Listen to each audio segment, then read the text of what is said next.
नमस्कार, आप देख रहे हैं डॉक्टर साहिब आपके साथ मैं हूं मुस्कान। दर्शकों, आज के इस एपिसोड में हम बात करेंगे एंडोमेट्रियोसिस और फाइब्रॉइड के बारे में। हम ये जानेंगे कि इसके लक्षण क्या कुछ होते हैं और कैसे लोग समझ सकते हैं महिलाएं कि वो कहीं ना कहीं इससे ग्रसित हो चुकी है। और इसी पे खास बातचीत करने के लिए आज हमारे साथ मौजूद है बिहार की जानी मानी स्त्री रोग विशेषज्ञ डॉक्टर सारिका रॉय। मैम नमस्कार, बहुत बहुत स्वागत है आपका। मैम आपसे मैं जानना चाहूँगी एंडोमेट्रोसिस और फाइब्रॉइड के बारे में कि इसके जो शुरुआती लक्षण हैं वो क्या कुछ होते हैं और साथ ही कैसे ये जो महिलाएं हैं वो समझ सकती हैं कि वो कहीं ना कहीं इससे ग्रसित हो चुकी हैं। देखिए बहुत बार ऐसा होता है कि औरत की पूरी ज़िंदगी बीत जाती है और उसको पता भी नहीं चलता है कि she was a patient of fibroid और endometriosis. She can lead an absolutely normal life, have children and enter her menopause. But sometimes कभी कभी ये एंडोमेट्रियोसिस और फाइब्रॉइड बहुत ही ज़्यादा इरिटेटिंग और पेनफुल कंडीशन हो सकता है। Let's talk about endometriosis first. Endometriosis के बारे में पहले हम बात करते हैं। What is endometriosis?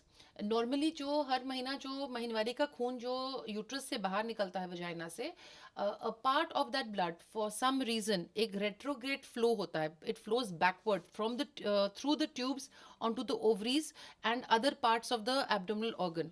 मतलब पेट के अंदर वो महीनवारी का खून जाके घर बनाने लगता है और और फिर वो जो महीनवारी का खून पड़े पड़े वहाँ पे वो सड़ जाता है और वो एक चॉकलेट रंग का एक लिक्विड बन जाता है जिसको हम लोग कहते हैं चॉकलेट सिस्ट भी उसको कहा जाता है। ये बहुत ही पेनफुल कंडीशन होता है।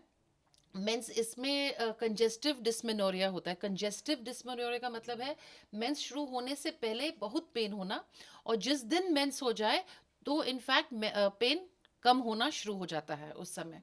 एंड कभी कभी एंडोमेट्रियोसिस तो throughout the month also painful रह सकता है। एंड ये एक pain pain is the main troublesome factor with endometriosis. And also it has got its contribution with infertility.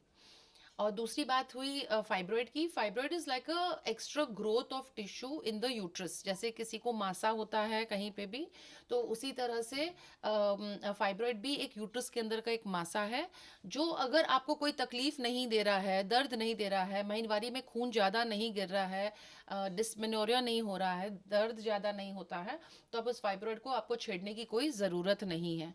But what I am seeing the trend now कि किसी patient को पता चल जाए कि इसको फाइब्रॉइड है या एंडोमेट्रियोसिस, बस मेरी बॉडी से निकाल दो, मेरी बॉडी से निकाल दो, गुड इनफ, ऑपरेट करके आप उसको निकाल सकते हैं, पर वो रेकर करता है, वो वापस भी आता है। इसलिए इन दोनों चीज़ों का इलाज करते समय आपको बहुत अच्छे से सतर्क होके सोच समझ के इसका इलाज करना है कि क्या इसका इलाज ज़रूरी है या let's move on to treat her infertility. जी। और साथ ही जैसा कि आपने फाइब्रॉइड के लक्षण बताए हैं, अगर किसी को एंडोमेट्रोसिस या फिर फाइब्रॉइड हो जाता है और अगर फिर भी वो जैसा कि आपने बताया कि कई बार बहुत सालों तक लोगों को पता भी नहीं चल पाता है कि उससे, तो अगर इससे ज़्यादा टाइम तक अगर छोड़ दे तो क्या ये बहुत बड़ी बीमारी का भी रूप ले सकता है आगे जाके? नॉर्मली एंडोमेट्रियोसिस और फाइब्रॉइड कैंसर में कन्वर्ट नहीं होते हैं, chances are very very less, but yes, जैसे शरीर में कहीं पे भी कैंसर हो सकता है। फाइब्रॉइड और एंडोमेट्रियोसिस भी कभी कभी, स्पेशली फाइब्रॉइड में कभी कभी, very it's a very very very very small percentage, जिसको फाइब्रॉइड नहीं भी है उसको भी तो यूट्रस में कैंसर हो सकता है। जी। और साथ ही अगर इसका होने का जो कारण होता है वो क्या कुछ होता है, किन कारणों की वजह से ये बीमारी हो सकती है एंडोमेट्रोसिस या फाइब्रॉइड? इसका कारण एक्चुअली है नहीं कोई साइंटिफिकली अभी proven. For some unknown reason जब मेंस्ट्रुअल ब्लड बैक फ्लो करता है और एब्डोमेन कैविटी के अंदर घर बनाने लगता है, ओवरीज के ऊपर घर बनाने लगता है, तो उसको एंडोमेट्रोसिस कहते हैं।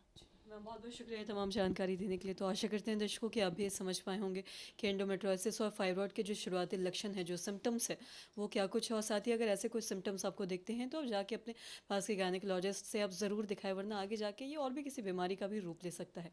तो आशा करते हैं दर्शकों ये जो तमाम जानकारी है आपके लिए लाभदायक रही हो। तो आज की इस वीडियो में इतना ही। अगर आपने अब तक हमारे चैनल को सब्सक्राइब नहीं किया तो तुरंत कर ले, साथ ही हमारे फेसबुक पेज को लाइक करें। वीडियो देखने के लिए आपका धन्यवाद।